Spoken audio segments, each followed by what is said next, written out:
8, 7, 6, 5, 4, 3, 2, 1.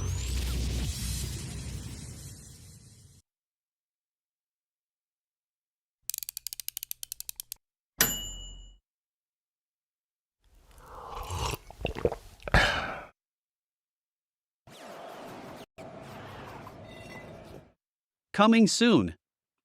Snake River Manufacturing is developing a revolutionary new way to design and build a custom kayak trailer.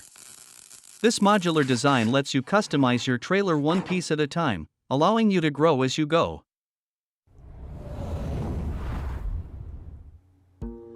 Looking for unbeatable customer service and a kayak shop that truly cares? At No Bad Days Kayak, Forrest and his team treat every customer like family. With unmatched attention to detail, they'll even ship your dream kayak anywhere in the U.S. No stress, no hassle, no bad days.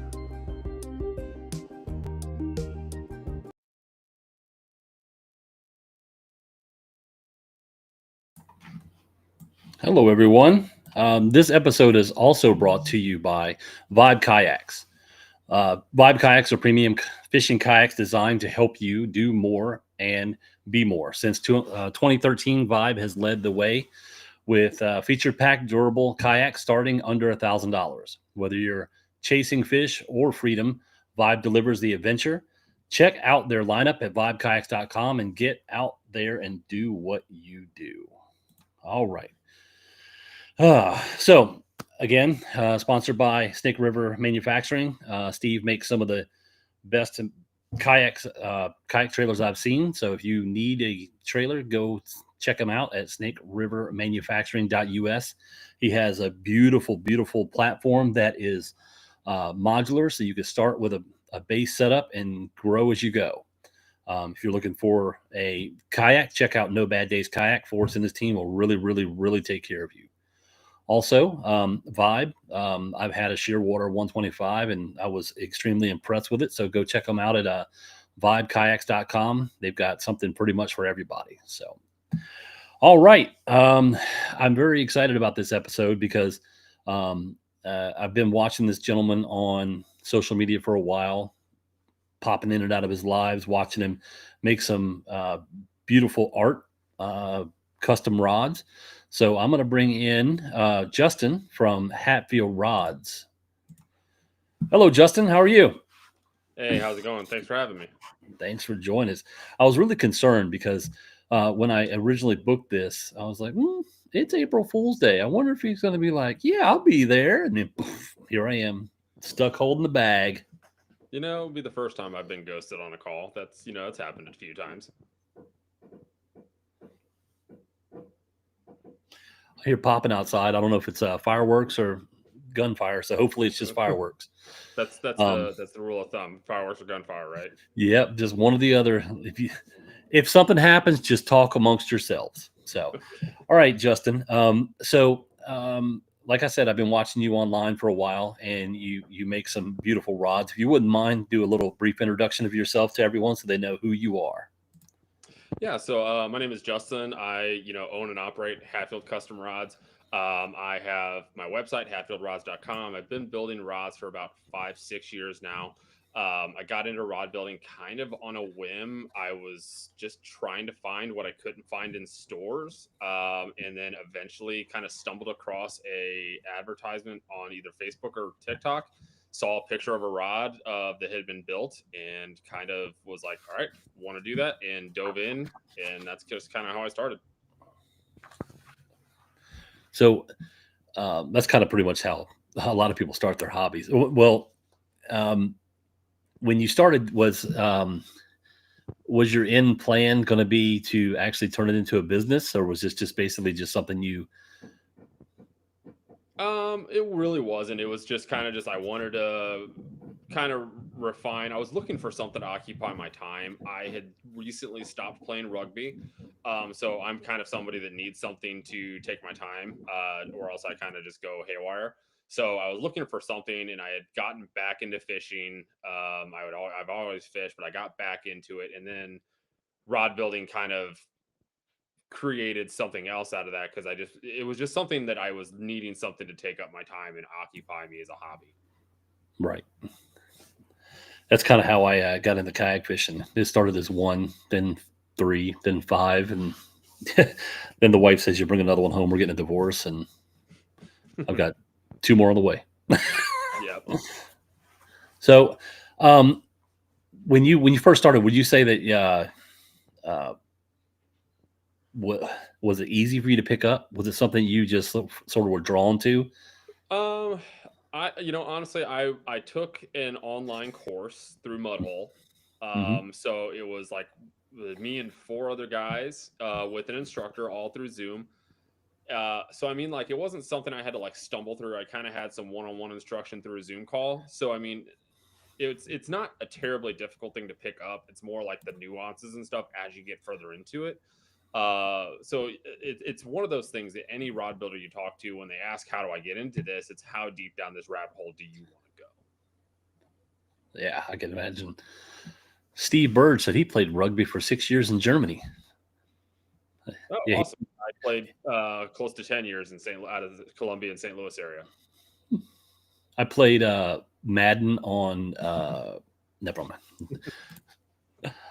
So Mudhole, they do seem to have a great program put together. Mhm. So would you recommend that, someone starts out, would you recommend they do something like that as well, or?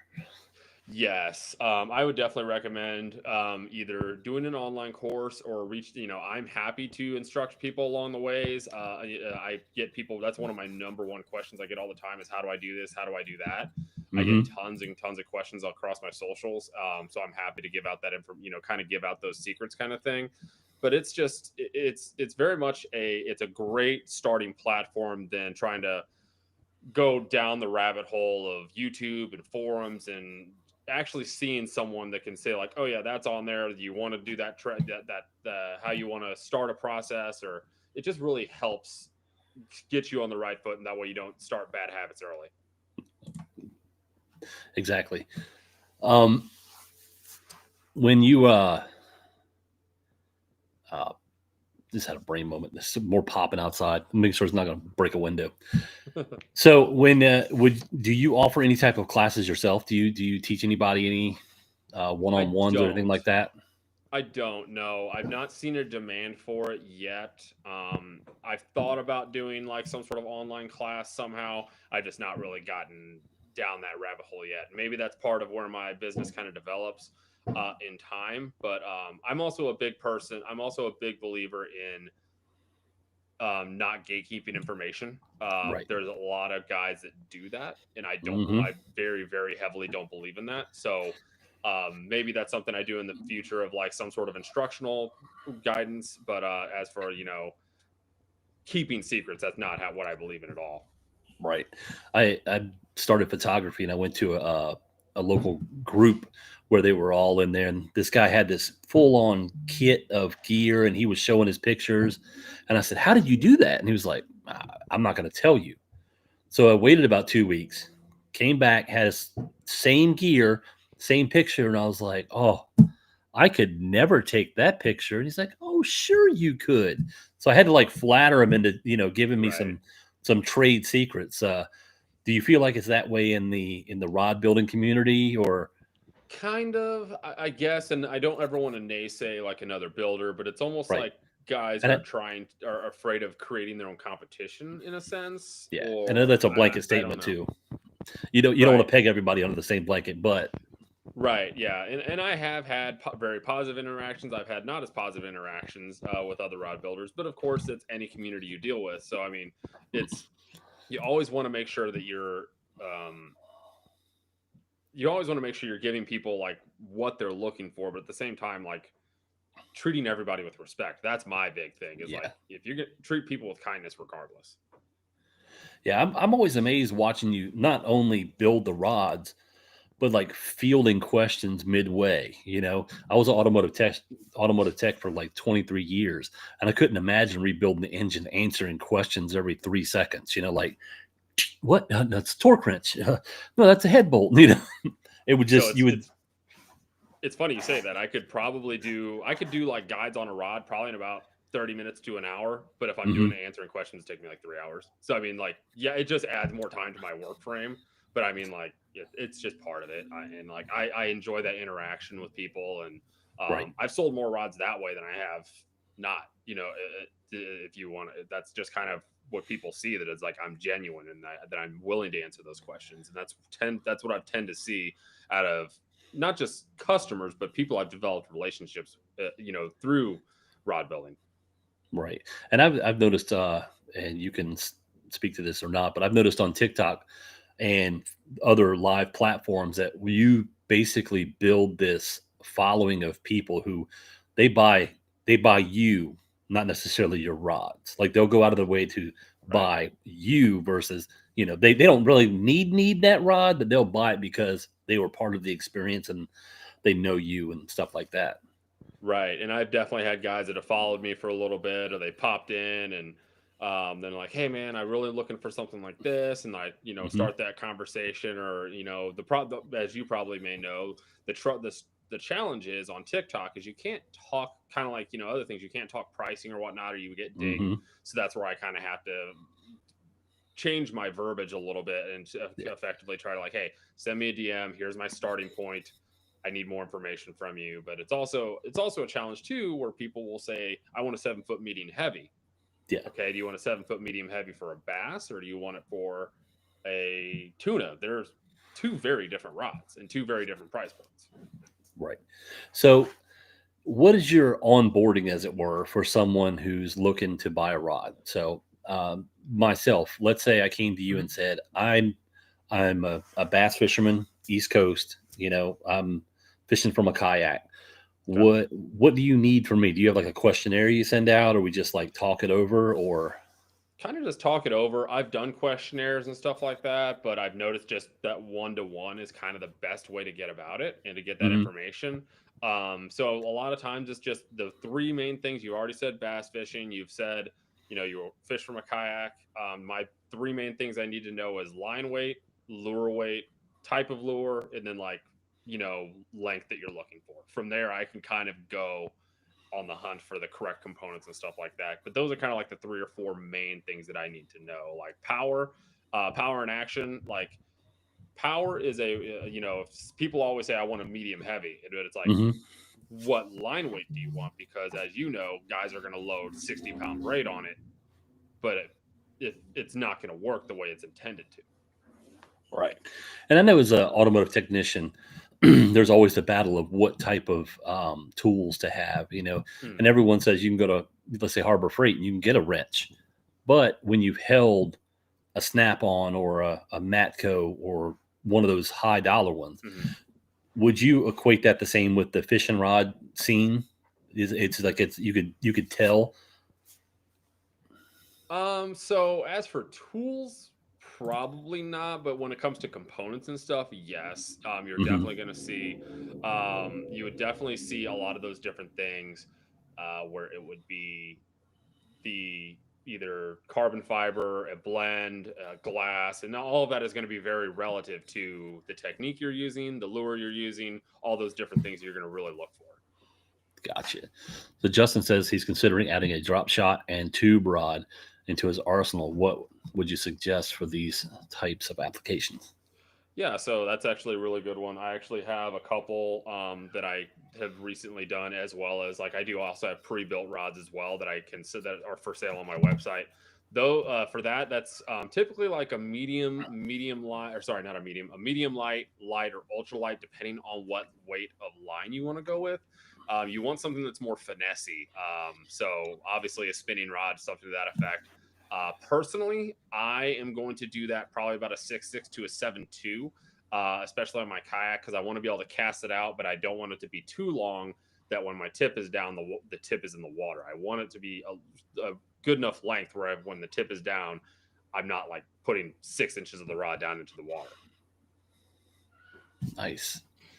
So I have to ask this question too, because I know with like the technician scene, as you go along, you grow your knowledge of, you know, you hear noise, you know what it is.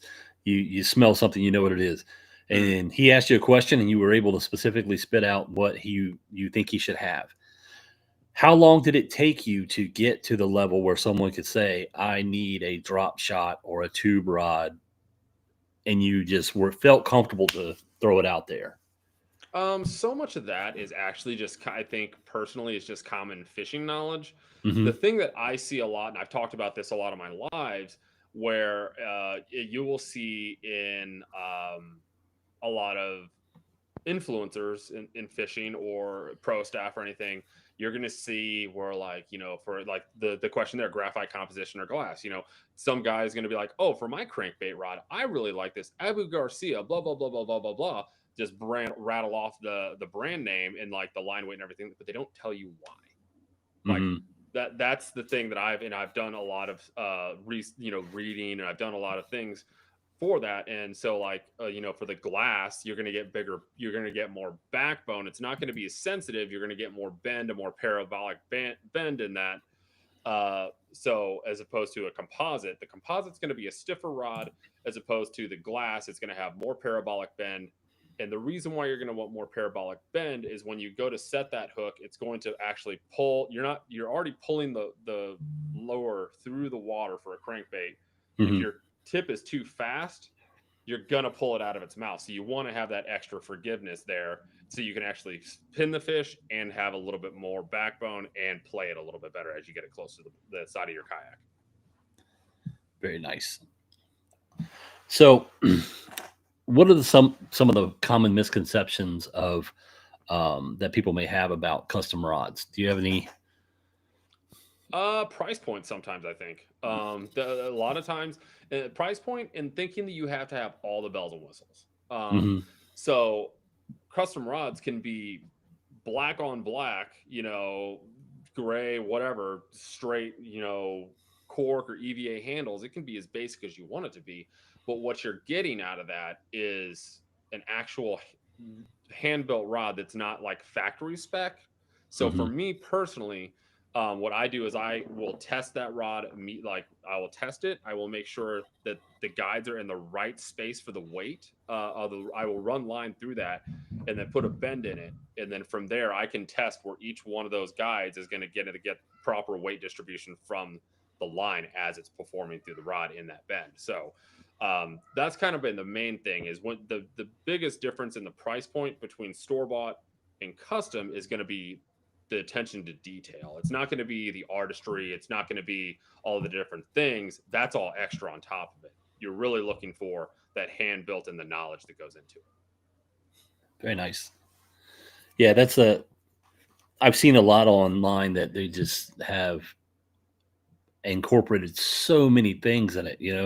There are Mhm. American flags and this, that, and everything that's on it. I'm like, man, I wouldn't even want to fish with that, because if it broke, I would feel horrible. Like, that's a showpiece versus a Mhm. workhorse. Almost Right. like decoys. I used to create decoys, and they have a working decoy, which is something you don't care if the head gets shot off or knocked around or broken. And then you have a show decoy, which goes on your mantle. So I Right. feel like a lot of these pieces, they're just show pieces. Right. And that there are some rods that are definitely like that, that they may never really see water, or they Hmm. may very rarely see it. And then there's others that there are, like you said, it's built to be a workhorse, and that's what it's going to be there for. It's going to get beat up. It's going to get all the action on the side of the water, and it's eventually a guide will break off. And that's for me as the rod builder, like, hey, there was damage there. Let me get it taken care of. That is also the challenge of how local you are to me. But, Hmm. I either that, or I can always get you in contact with someone near you that can take care of it for us. What's the most unique rod you've done? Most unique rod. So I wouldn't say it's unique so much as in the design, but it was in so much of the conversations with that customer. They wanted to incorporate the ashes of their loved one into it. Mm. And for that, it wasn't so much that they were going to be seen, but it was, how can I do this respectfully? And also, this is their loved one. They want to incorporate this. I can't miss on this. This is something, this rod has to be perfect. And that's what Right. I'm that's that attention to detail to like, this is not just like, oh, I want an American flag on this. I want a fancy wrap on this. This is something I really want to incorporate, like, their father or their uncle, something like that. You're really wrapping that in there and making sure that's probably what I would say is like, it wasn't out there in the design or any decorative elements, but that's what really comes to mind of just like really, really incorporating that loved one into it. Yeah, that's a we do a lot of weddings, and they're like one and done. You can't recreate it. Right. Can we go back tomorrow and redo your wedding? No.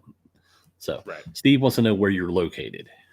I'm out of the St. Louis area. I'm about an hour north of St. Louis. My hometown is Ellsbury. You can see it on my the shirt here that I'm wearing. So there's also the story behind this logo as well. So Awesome.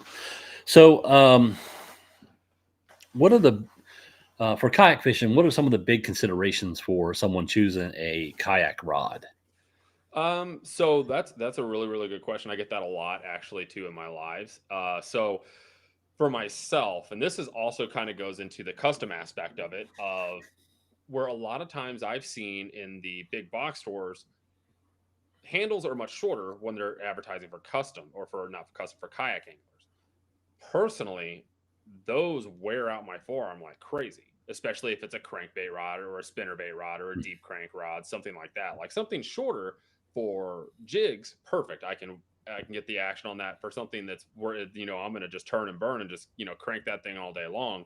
I Mhm. want that to be a little bit longer, and I want to be able to stick that into my forearm, into my ribs, and just kind of turn that. And that way I can get a little bit more anchor, and I'm not just burning up my forearm, burning up my grip and my wrist. Um, the other things I always consider is length. So as you know, there's not a lot of storage space on your kayak, and maybe you get blown under some trees, or maybe you're just sitting them on the deck, or however you may do it. So I normally 7 foot is normally the maximum I build my personal rods at, because of that lack of storage. I can just sit them on the deck or sit them right there, and they're not too tall that if I'm standing, I'm comfortable with where they're going to be, as I get blown around the lake. Oh, cool. Yeah, that's the one thing they try to like pigeonhole it all into one thing. It's like, oh, Mhm. this is a kayak rod. Well, it's this and it's this. So, um, I've noticed watching yours how they're very rarely identical piece to piece. It's sort of they're one offs of custom, of course, but Right. um, what fits the need and fits the demand. Right. Fits the Um, need and fits the customer too, because that's the other thing you may have seen in some of my builds or on some of my lives. If the customer's on a live, I'll sit there, and actually I have one right here next to me. I'll sit there and kind of placing the handle. I'm like, where do you want that? Do you want it here? Do you want it like I'll sit there with the customer and like, where do you want that? And that way they get direct one-to-one feedback. yeah, Steve agrees. Do you see a growing demand for kayak rods? I would definitely say that would probably be something that grows. As we saw from COVID, kayak fishing exploded. Hmm. And I think it may have plateaued a little bit, but I think as bass boats and other boats continue to get more expensive, it's going to be a little bit more of a friendly entry level for so many people to get on the water. I would agree with that. Let's see here. Phil wants to know: do you build trolling rods for walleye? I have not. I've not built one for walleye, but that's kind of the custom thing is with the right research and knowing the right components. It's not everything follows kind of the same principles. So it's just kind of figuring out exactly the components that would be needed for that. And it's very simple. Awesome. Written down some rod recommendations. Oh, Well, good. so um, what at the price point would you say someone would get in for a base level? Like if they just wanted to come in with a black on black, Mhm. and I'm assuming that's the lowest entry level for you.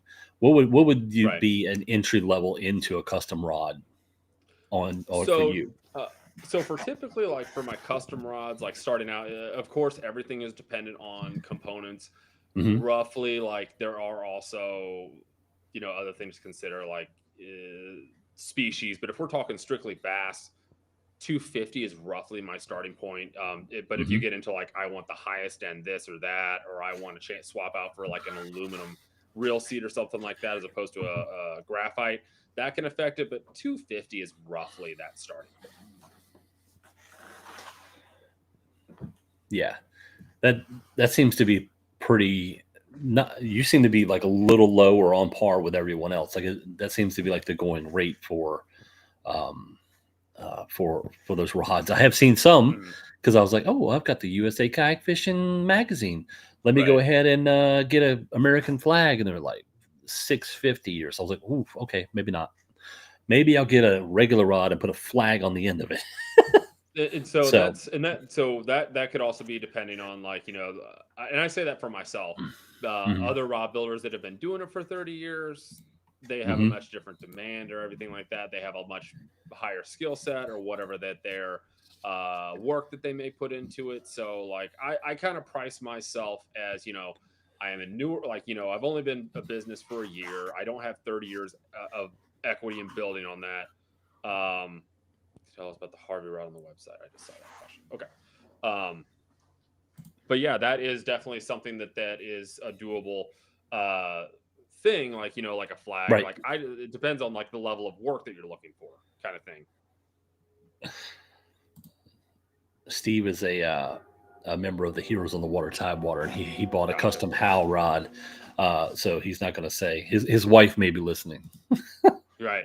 Yeah, that's kind of like what I was saying. Like other rod builders, like especially when you get guys on the East Coast and stuff, they've been doing this for 30 years. Right. They have, they've got that 30 years of equity and stuff that their skill set is much more in depth than what I have.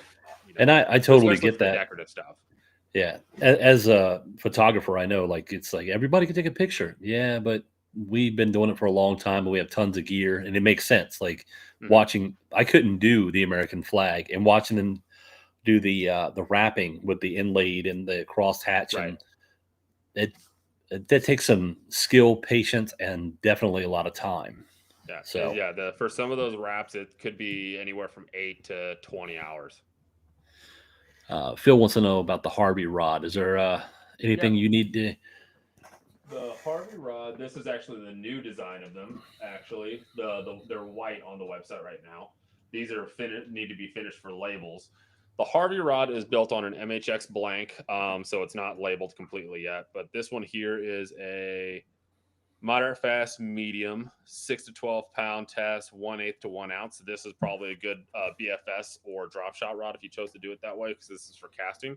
These are pre-built for me, so these are kind of just kind of for sale on the website, ready to go, ready for shipping. Once they're ready to go, the guides are an American tackle guide, good for braid, everything like that. But the big draw for these that I have them on the website is one, I wanted something more accessible and a more accessible price point for some guys that may not want to pay for something, higher end, like a website.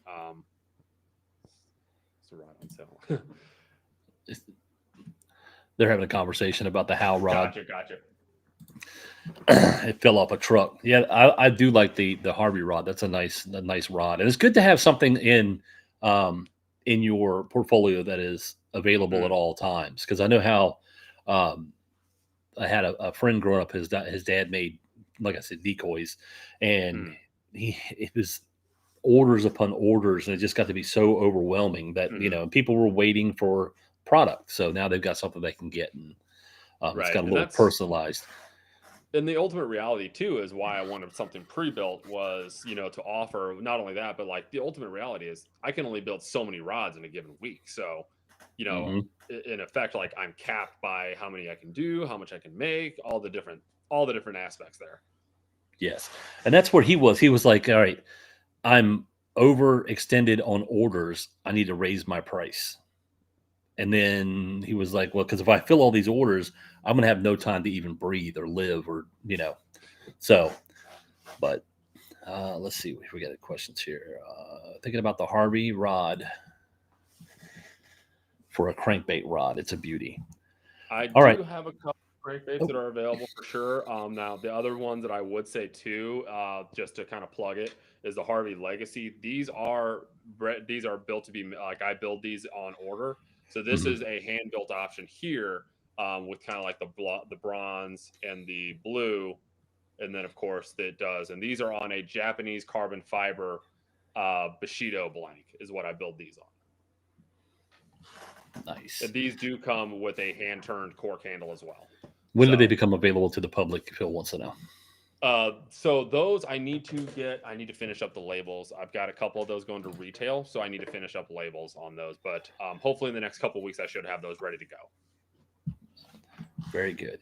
All right, so we've reached the midway point, and the halfway through. Kayak Coffee sponsors a question and answer period. So some people have asked questions, and by doing so, they have been entered in the monthly Kayak Coffee giveaway. And this thing smells so good. I wish you could smell it. Sorry.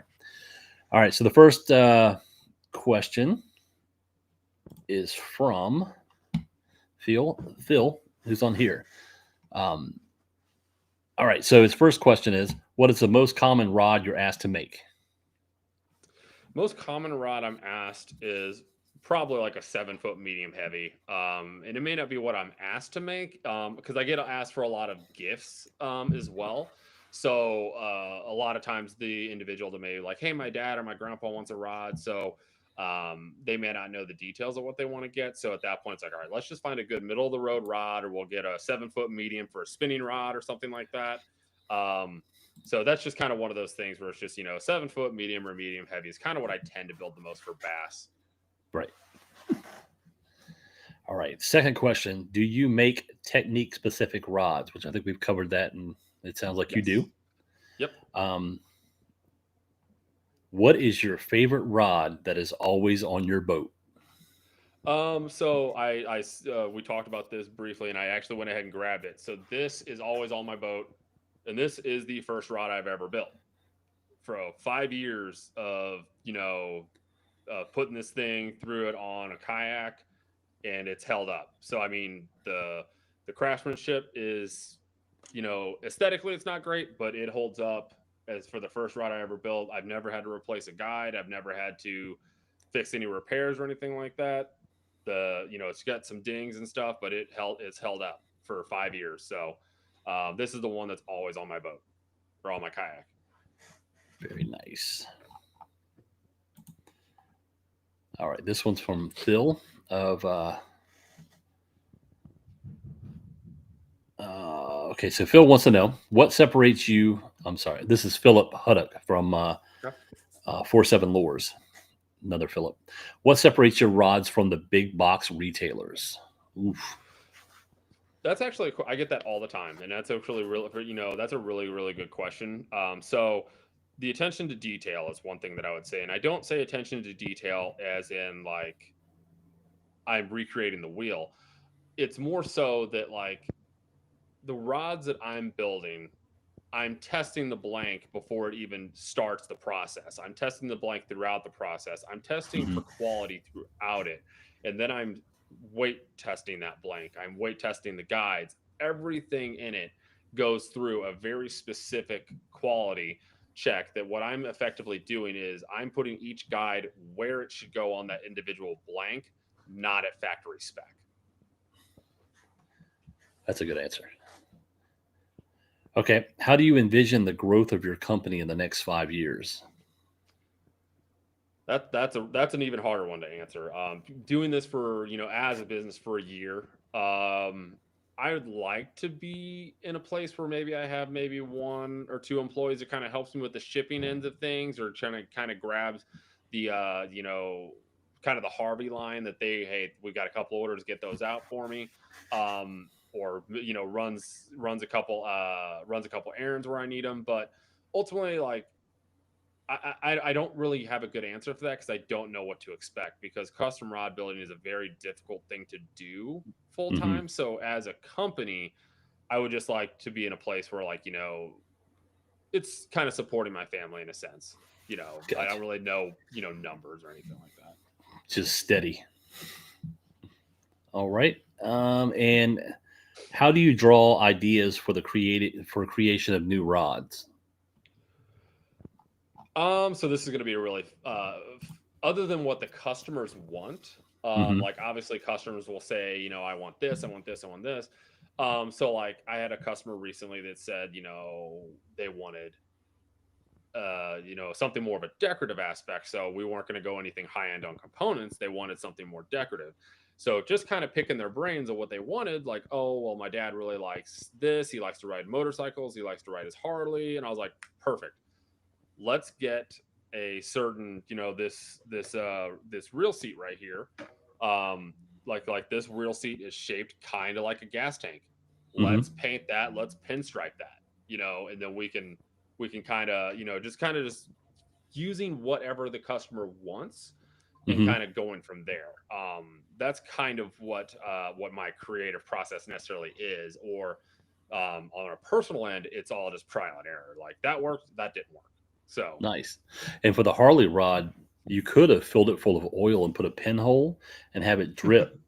Well, trip all with the a Harley candy cane, guys are right? like, "Roar!"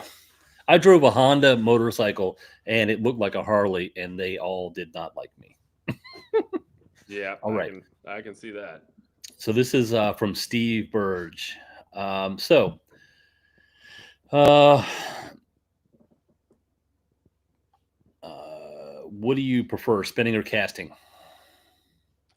Um, I really have. I've started real like I go in spurts.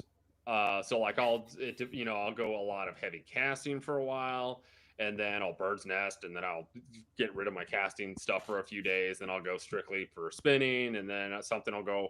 I go in spurts, but I Hmm. really like just kind of. I'm a big I really like jigs and like in Texas rigs. So a lot of times it's either like my 7 foot with a casting and then my weightless spinning. So like I always have like one of each on the kayak at all times.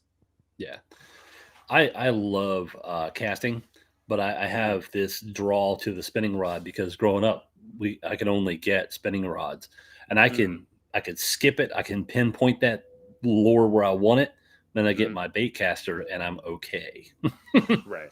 So, but all right. I think we covered this one, but I'll ask it again. Where were commercial rods disappointing to you, and is that something that drove you to making rods? It's I wouldn't say disappointing. It was so much I couldn't find what I wanted, and I didn't. Hmm. It wasn't like a quality of the rods. It was more so like handle composition. Was really what drove me to it. I like I kind of alluded to of being on a kayak and stuff.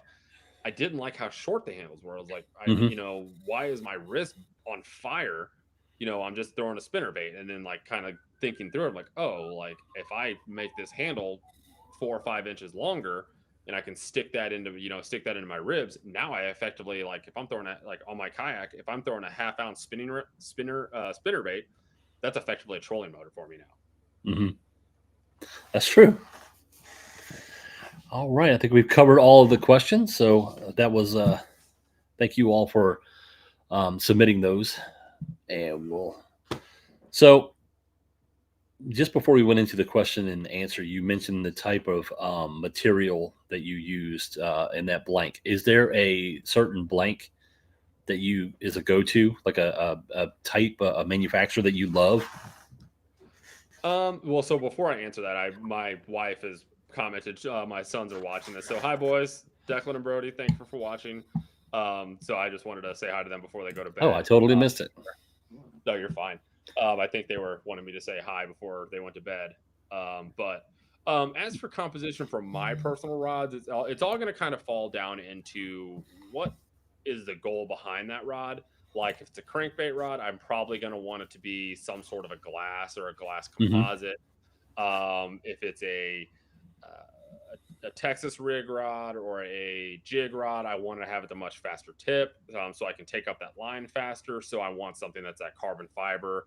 Um, or if it's something that like, hey, this is going to be I'm just going to beat this rod up. I'm going to go probably a little bit lower quality on the components and just really put that through the paces. Like if it's something I know I'm just going to trash. Right, and I agree, Phil. said it's like mom's home cooking. The rods are made with love, and I can see that on, like I say, on the live. It's really cool watching the detail that goes into that. Um, so, do you see any trends that are happening in 2025 for rod building? I'm gonna if I were to make a bold prediction, there's gonna be a lot of the industry, not just custom rods, but I definitely see a lot of the big box stores trending towards the forward facing sonar. We already see it with baits. Hmm. I would not be shocked if we start seeing rods directly marketed as forward facing sonar rods for from like Bass Pro or Lose or any of the above. I would not be shocked if we start seeing that in the next year or so. Now, in your creative mind, do you have an idea of what one of those would look like? There is currently a guy on the Bassmaster tour. I cannot remember his name, but he was recently on a rod building podcast, and I cannot remember his name off the top of my head. But yes, he kind of gave a little bit of a blueprint of somewhere around like a 7.2, 7.6, medium to medium light with that fast tip. It's kind of what you're looking at because he's just kind of putting it out there and kind of jigging it as opposed to he's not. It really depends on the application of what you're doing. You're suspending. Are you targeting them on structure? It's really going to be dependent on what the application is, as opposed to a true forward-facing sonar. Just as a big box store, they're going to try to put a blanket rod out there, but Hmm. it's really going to be really, really bait dependent. And that's what I've really seen the trend in this year is a lot of rods are labeled for spinning, jigs, finesse. I've really started seeing that as well. So I would see that probably carry over a little bit more as Right. well into forward facing sonar. I could see something like one of the crappie rods, the 15-foot rods. They could just like jiggle it. I get that request all the time, and it's always like crappie rods are the longest. There's not a dedicated blank for crappie, so you almost have to Hmm. make it up with like a longer trout rod. But 13 is about as long as I can get my hands on. So Imagine that'd be a bear to ship as well. if it's in two pieces, it's like if I'm shipping a 13-foot rod, it's going to be in two pieces. It has to be, or we're paying $250 at least in shipping. So, do you make any rods that are saltwater rods? You get a lot of. I remember earlier you mentioned something about a tuna selection, but do you? I really only do inshore. Mhm. I'm in Missouri. I've got no business making a tuna rod. I've never touched one. I've never seen one. Could I do it? Probably, but it would do a disservice to my customer if I was trying to build something I've never seen or held. I Right. can find a trolling rod. Phil asked earlier about a trolling rod. I can go to Bass Pro and find a trolling rod and put Right. hands on and see what the composition is. I'm never going to see a tuning rod in Missouri. Hmm. Yeah, I can see that. It's like wearing all the hats. It's like just because it can be done by you, it's not your specialty. It's not your core. And I don't even know if you would get pleasure out of making a tuna rod, because I know that sometimes with what I do, I'm asked to photograph things, and it really becomes a job when I have to take those photos Mm-hmm. versus when I'm having fun with someone on another style. So, um, do you feel that may fall into that category too, where you're not going to be able to go out and hop on a boat and catch a tuna to test it? So, Right. Yeah. Yeah, exactly. I would not, there's no application I can go out and test it. Like, I did a 12-foot catfish rod mhm. and I went out to my local soccer field and I launched 5-ounce lead weights as far as I could, just because that's what they wanted it for. They wanted to be able to cast it as far as they could. And that was a fun test just to Please see tell how me the frightened, kids were still on the field. not that it was the middle of the Rah! summer, so they were not. I Look started out! a funny story though. I did start my backyard and I draped the line over the power line in my backyard, and that's when I switched the field. Yeah, this one's good for bank fishing because it goes over the line really well. Yeah. Right. So the name Hatfield, can you give me like a backstory on how you came up with the name of the business and Mhm. Yeah, so I bounced around on a couple names and I just could never land on something. But my great grandfather, his name was Harvey Hatfield. He was a Hmm. commercial fisherman on the Mississippi.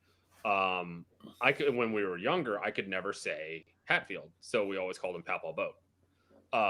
So his fishing hut, his house was all on the riverfront down Hatfield Road. So that's why this is Hatfield Rods on this streets on the road sign. So instead, I saw the road sign, and that's where I was like, okay, that's where I want to go with this. So because it pays, it kind of pays that tribute to him him having the fishing background, having all of that in my hometown, and just kind of building everything from here with that name as kind of the name of the brand. Yeah, yeah, I could see. I was always wondered that because I see the name, the logo, and it's a great logo. I love. I'm a lover of a good logo, and you've Mhm. nailed yours. Exactly. And the website looks great. You have a great selection on there. So, um, how would you say that the custom rod community has evolved since you started? Has it grown or? Um, I would say it's definitely growing.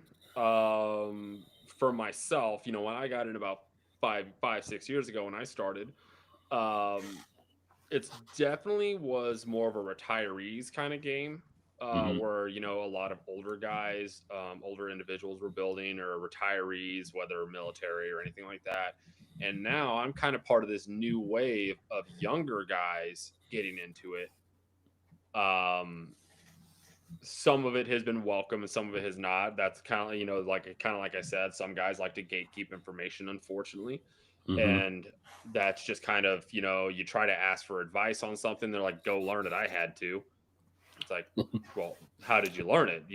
Like that's the challenge, is just kind of trying to find out exactly where to find one credible information that is not overridden with some sort of weird tribalism, and actually just getting a straight answer sometimes is tough, but a lot of times it's just trial and error, getting into it and then learning, and then passing that information along amongst your peers that you've kind of developed a good relationship with. Do you find kickback when you try to help people?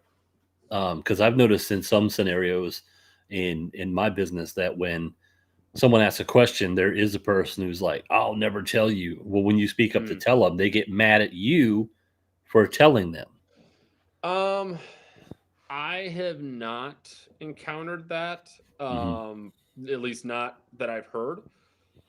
And I mean, even if they had something to say about it, I really wouldn't care. It's Right. not, you run your business how you want to run your business. You build the rods you want to build. I'll build the rods I want to build. That's kind of the attitude that there is with it, and that's not anything to be disrespectful to another rod builder. It's just that's the nature of it. Like, Right. I would never be a photographer and tell you what kind of pictures to shoot.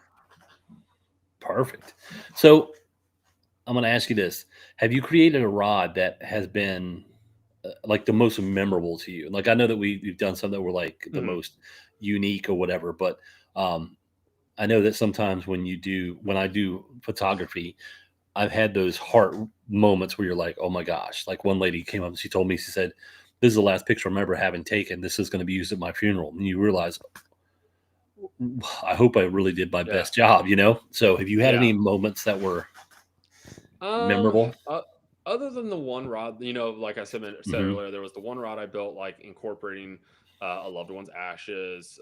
That's one, like I said, like you just want to nail that, all the design aspects of it, how they want it done. Um, and that was one that was really memorable. The I would say one of the first ones I sold as a business, one of the first ones. And I've now developed a very great relationship with this individual who actually owns another fishing company here in St. Louis. They're an apparel brand, called Fins Outdoors. Hmm. So that's actually a rod I'm doing a giveaway with them as well. We can talk about that more in a little bit. But he reached out to me and was just like, "Hey, I'm the one for the fisherman's dog. My wife said I built a guy for a guy's dog who had passed, and he wanted just to kind of have the dog's name and fish with it because the dog was always on the boat with him. But this gentleman reached out, and his first question to me was, "I fished nothing but Dobbins for the last 20 years. Why are you different?" And that was kind of my first. Okay, I'm a business owner. I've got to really, but I kind of just said, I was like, Dobbins is who they are for a reason. They are you buy Dobbins, you know what you're getting. You're getting that brand, that quality. But if you buy from me, you're supporting my family one to one, and you're not supporting an overseas subsidiary of an overseas company. And he's, so from there, he's like, we're doing business. Have you ever built a Mizzou rod? I graduated from Mizzou. So I was just like, I just told him, and from there, I was just like, I've had a rod in the back of my head for 3 years. And he just goes, run with it. And didn't even need anything else. And we did it. And it was all landed perfectly. And we still work together all the time. We talk, regularly, and he's a great, he's become a friend as well. I found that opposition is welcome when it's coming from a good place. Like if he's like, tell me why. And if he was just like being the gatekeeping mean, then that's one thing. But if he's like, I want to see where you're at. I want to know what your thought process is. Right. I mean, that awakens something in a lot of people that needs to be woken up. So that's cool. Is there, now I noticed, we've talked a little bit about fishing. And you said you kayak fish. What kayak do you have? I have an Ascend, is it the T12? I always forget it's the 12-foot. But I have an Ascend. So that's the one that I use all the time whenever I'm on the water. So it does the job. I can stand on it. I can do everything that I want on it. I would love to have a pedal drive at some point, but right now that's just, it's just kind of where it is. And, but I've learned a lot being on the water on it for sure. The wife's on here still. She, Christmas ideas. I'm just saying. Birthday's coming up somewhere. You always have a birthday coming. You always have a birthday. Yeah. Nothing like a $4,000 kayak for your birthday. Right. Awesome. So, you were coming up about the hour mark. I think we've covered a lot. I do love watching you create what you create.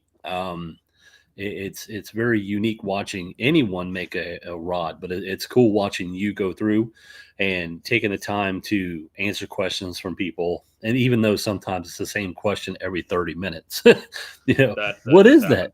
It's a rod. What is that? Scroll up, but it's cool seeing how that you don't even know how many people you've inspired to even take on the task of trying it. So, to that, I'd like to tip a hat to you for doing that. So, is there anyone that you want to shout out or anything that you want to reveal before we jump off? Yeah, so I talked briefly about Fins Outdoors. I'm doing a current giveaway rod with them. So if you follow Fins Outdoors on Facebook, they do have. They will be putting details out on that giveaway rod soon. That was also the kind of the preview, I guess you'd say, teaser of that I shared on my Facebook. So you can see the details of that rod as well. It's a 7-foot medium heavy spinning rod. So built with a hand turned cork handle. So, and you can see all the details of that rod as it comes out. And they'll be doing the giveaway details as well. So really, really excited. I love working with those guys. Quality, they have quality gear, sun shirts, all, hats, everything like that. But ultimately, it's a group of 3 just really good guys that I really, really enjoy working with. So I'm very selective about who I work with. Yeah, that's the one thing that I've found is I have a core group of people that even like the advertisers with Snake River Manufacturing. Steve's like one of the coolest guys I've ever talked to. I don't think I've ever been on the phone with him that hasn't been 45 minutes of him just telling me about what he's doing and going over everything. It's an amazing experience. And even with Forrest and No Bad Days and my contacts at Vibe, they're all good people, and that's what I love is that connection. So I'm glad that you found that with Finn's. So Yeah, that's all right. it's always who you work with. You know, Mhm. that's you build up with each other. Yeah, that's what I did with the magazine. Was first and foremost, anybody I called, I would just say, I'm trying to build relationships right now. What do you need from me? I need content. What do you need from me? And then it all worked itself out. It was like the long game, but it was all genuine, and I think that everyone felt that, and that's where we've landed. So, Steve, all shucks. I think Steve, Steve's one of the guys. Yeah. yeah. Steve is Steve Burge is the Heroes on the Water guy. He's Oh, Heroes gotcha. Heroes on the Water. They're if you haven't volunteered for them, Justin, that's a great opportunity to take the whole family out and give back to the veterans, and it's a great opportunity to fish as well as give back. That's what I love about it. Is because when I go fishing, I feel like I should be doing 10 other things, but if Mhm. I'm volunteering, I feel like um, I'm part of something great as well as getting to do some fishing. So, all right. Well, I'm going to put you in the back. I'm going to say goodbye to everybody, and then I'll jump back in and we'll say goodbye. All right. Sounds good. All right, everyone. Thank you for hanging out for episode 12 with Justin from Hatfield Rods. That was a great conversation. I learned a lot about custom rods. I hope you did as well. If you haven't had an opportunity, go to usakfm.com. The latest issue was released today. We have some wonderful wonderful articles in there. We have Bailey Egbrett from, and I probably butchered his name, and he'll tell me later. He's on the cover. A great article in there about spring bass. There's Wendy Biles's articles. There's all kinds of cool stuff in there, and it's all free. Just go to usakfm.com and you can subscribe. You can actually read it on the webpage as well. And for anyone out there who's looking for a great coffee mug, there's also a link in the magazine to Nico's Art Therapy. All of the proceeds go directly to Nico and his family, where they are using that to fund his therapy. So this would help them out. And kayakcoffee.com has a code, CAFE20, for 20% off. So go check out kayakcoffee.com. And that is that's all I've got for you guys. And I appreciate you for hanging out with me as long as you did. And once again, thank you, Justin, for being a guest tonight. And we'll see you next week.